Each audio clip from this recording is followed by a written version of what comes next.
Gubernur Jawa Tengah Ganjar Pranowo melepas sebanyak 852 peserta mudik gratis warga Jawa Tengah yang merantau di Kota Bandung dan sekitarnya di Jalan Pajajaran Kota Bandung Senin sore kemarin.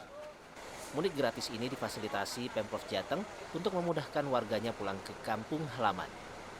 Program mudik gratis ini disambut baik oleh pemudik karena mereka berterima kasih kepada pemerintah Jawa Tengah yang sudah memfasilitasi mudik tanpa harus keluar biaya.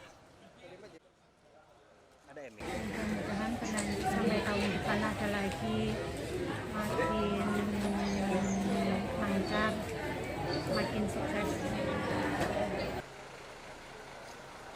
Gubernur Jawa Tengah Ganjar Pranowo berpesan kepada para pemudik untuk tertib, tidak ngebut di jalan agar selamat sampai kampung halaman.